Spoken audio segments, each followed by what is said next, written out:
Hi friends, welcome back to my channel cook with Kanchana YouTube ಚಾನಲ್ಗೆ ಸ್ವಾಗತ. ಇವತ್ತಿನ recipe ಏನಂದರೆ ಮಾವಿನಕಾಯಿ ಚಿತ್ರಾನ್ನ. ಮಾವಿನಕಾಯಿ ಸೀಸನಲ್ಲಿ ಬರುವಂಥ ಮಾವಿನಕಾಯಿ ಚಿತ್ರಾನ್ನವನ್ನು ಹೇಗೆ ಮಾಡೋದು ಮತ್ತು ಏನೇನು ಸಾಮಗ್ರಿಗಳು ಬೇಕಂತ ನೋಡೋಣ. ಮತ್ತು ಇದು ಸೂಪರ್ ಟೇಸ್ಟಿಯಾಗಿರುವಂಥ ರೆಸಿಪಿಯಾಗಿದೆ. ನಾನಿಲ್ಲಿ 1 ಬೌಲ್ ಆಗೋಷ್ಟು ರೈಸ್ ತೊಗೊಂಡಿದ್ದೀನಿ, ಅಂದರೆ ಬೇಯಿಸಿಬಿಟ್ಟು ತೊಗೊಂಡಿದ್ದೀನಿ. 2 ರಿಂದ 3 ವಿಸಲ್ ಹಾಕಿ ಚೆನ್ನಾಗಿ ಬೇಯಿಸಿದ್ದೀನಿ. ನೆಕ್ಸ್ಟು 1.5 ಟೇಬಲ್ ಸ್ಪೂನ್ ಆಗೋಷ್ಟು ಆಯಿಲು, ಸ್ವಲ್ಪ ಜೀರಿಗೆ, ಸ್ವಲ್ಪನೇ ಅರಿಶಿಣ ಪುಡಿ ಮತ್ತು ಸ್ವಲ್ಪನೇ ಸಾಸಿವೆ, ಇವು 4. ನೆಕ್ಸ್ಟು ಸ್ವಲ್ಪ 6 ರಿಂದ 8 ಗೋಡಂಬಿ ಮತ್ತು ಸ್ವಲ್ಪ ಶೇಂಗಾ ಬೀಜ. ನೆಕ್ಸ್ಟು ಉದ್ದಿನಬೇಳೆ, ಸ್ವಲ್ಪ ಕಡಲೆಬೇಳೆ ಮತ್ತು 2 ಹಸಿಮೆಣಸಿನ್ಕಾಯಿ, ಸ್ವಲ್ಪ ಸಣ್ಣದಾಗಿ ಕಟ್ ಮಾಡಿರೋಂಥ ಕೊತ್ತಂಬರಿ ಸೊಪ್ಪು ಮತ್ತು ಕರಿಬೇವು ಸೊಪ್ಪು. ಮತ್ತು ನಾನಿಲ್ಲಿ ಕೊಬ್ಬರಿ ತುರಿತೀವಲ್ಲ ಆ ಥರ ಚೆನ್ನಾಗಿ ತುರಿದ್ಬಿಟ್ಟು ತೊಗೊಂಡಿರೋಂಥ ಮಾವಿನಕಾಯಿ, ಇದು ಸ್ವಲ್ಪ 1/4 ಕಪ್ ಆಗೋಷ್ಟಿದೆ. ನಾನು ಸ್ವಲ್ಪನೇ ಮಾಡ್ತಾಯಿದ್ದೀನಿ ಚಿತ್ರಾನ್ನ, ಅದಕ್ಕೋಸ್ಕರ ಸ್ವಲ್ಪನೇ ತೊಗೊಂಡಿದ್ದೀನಿ. ನಾನಿಲ್ಲಿ ಒಂದು ಪಾತ್ರೆ ಕಾದಿದೆ, ಅದಕ್ಕೆ 1.5 ಟೇಬಲ್ ಸ್ಪೂನ್ ಆಗೋಷ್ಟು ಆಯಿಲ್ ಹಾಕ್ತಾಯಿದ್ದೀನಿ. ಅದಕ್ಕೇ ನಾನು ಇಲ್ಲಿ ಮೊದಲಿಗೆ ಶೇಂಗಾ ಮತ್ತು ಗೋಡಂಬಿನ ಹುರ್ಕೊಂಡು ತೆಗಿತೀನಿ ಒಂದು ಪ್ಲೇಟ್ಗೆ. ಇವಾಗ ಶೇಂಗಾ ಹಾಕಿದ್ದೀನಿ, ಅದು ಶೇಂಗಾನ ಚೆನ್ನಾಗಿ ಸ್ವಲ್ಪ ಹುರ್ಕೋಬೇಕು, ಅಂದರೆ ಸ್ವಲ್ಪ ಗೋಲ್ಡನ್ ಬಣ್ಣ ಬರಬೇಕು, ಅಲ್ಲಿವರೆಗೂ ಸ್ವಲ್ಪ ಚೆನ್ನಾಗಿ ಎಣ್ಣೆಲ್ಲೇ ಹುರ್ಕೋಬೇಕು. ಮೊದಲಿಗೆ ಈರುಳ್ಳಿ ಜೊತೆ ಅದು ಹಾಕಿದರೆ ಶೇಂಗಾ ಮೆತ್ತಗಾಗುತ್ತೆ, ಅದಕ್ಕೋಸ್ಕರ ನಾನು ಕೊನೆಗೆ ಹಾಕಬೇಕಂತ ಇವಾಗ ಹುರಿದು ತಕ್ಕೋತಾ ಇದ್ದೀನಿ. ಅದೇ ಪಾತ್ರೆಗೆ ಸ್ವಲ್ಪ ಇನ್ನೂ ಆಯಿಲ್ ಉಳಿದಿದೆ, ಅದಕ್ಕೇ ಗೋಡಂಬಿ ಹಾಕ್ತಾಯಿದ್ದೀನಿ. ಗೋಡಂಬಿನೂ ಕೂಡ ಸಣ್ಣ ಉರಿಲೇ ಹುರ್ಕೋಬೇಕು, ಮತ್ತು ಸ್ವಲ್ಪ ಗೋಲ್ಡನ್ ಬಣ್ಣ ಬರಬೇಕು, ಅಲ್ಲಿವರೆಗೂ ಹುರ್ಕೊಂಡು ಅವನು ಕೂಡ ಒಂದು ಪ್ಲೇಟ್ಗೆ ತೆಗಿತಿದ್ದೀನಿ.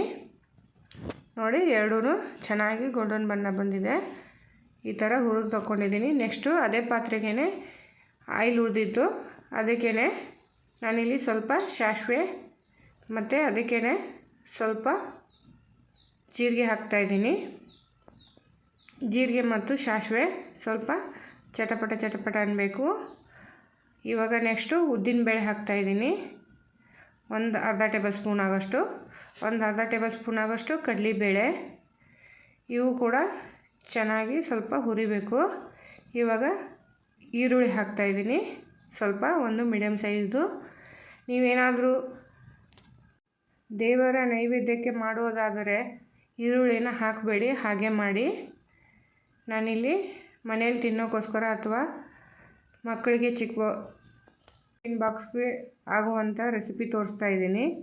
ಮತ್ತು ಮಧ್ಯಾಹ್ನ ಊಟಕ್ಕೂ ಅಥವಾ ಸಂಜೆ ಟೈಮ್ಗೂ ತಿನ್ಬೋದಂಥ ಈಸಿ ರೆಸಿಪಿ ಇದು ಮಾವಿನಕಾಯಿ ಚಿತ್ರಾನ್ನ. ಇವಾಗ ಬೇಸಿಗೆಗಾಲದಲ್ಲಿ ಮಾವಿನಕಾಯಿ ಸೀಸನ್ ಇದೆ, ಸೀಸನ್ ಇರುವಾಗಲೇ ಹಣ್ಣುಗಳನ್ನ ಅಥವಾ ತರಕಾರಿಗಳನ್ನ ಆ ಸೀಸನ್ ತಕ್ಕಂಗೆ ತಿನ್ನಬೇಕು.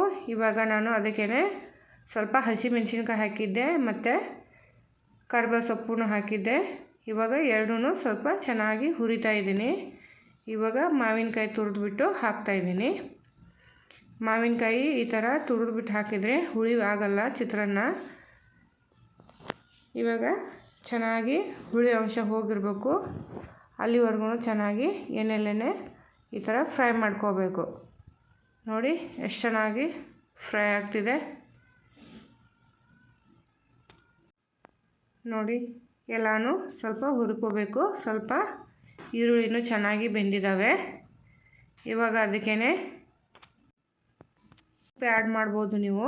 ನಾನು ಉಪ್ಪು ಮೊದಲೇ ರೈಸ್ ಬೇಯುವಾಗಲೇ ಹಾಕಿದ್ದೆ, ಉಪ್ಪನ್ನು ಆ್ಯಡ್ ಮಾಡ್ತಾಯಿಲ್ಲ. ಇವಾಗ 2 ನಿಮಿಷ ಬೇಯಲು ಬಿಟ್ಟಿದ್ದೆ.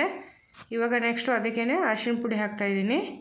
ಇವಾಗ ಅರಿಶಿಣ ಪುಡಿ ಹಾಕಿ ಅದನ್ನು ಕೂಡ ಚೆನ್ನಾಗಿ ಎಣ್ಣೆಯಲ್ಲಿ ಫ್ರೈ ಮಾಡ್ಕೋಬೇಕು.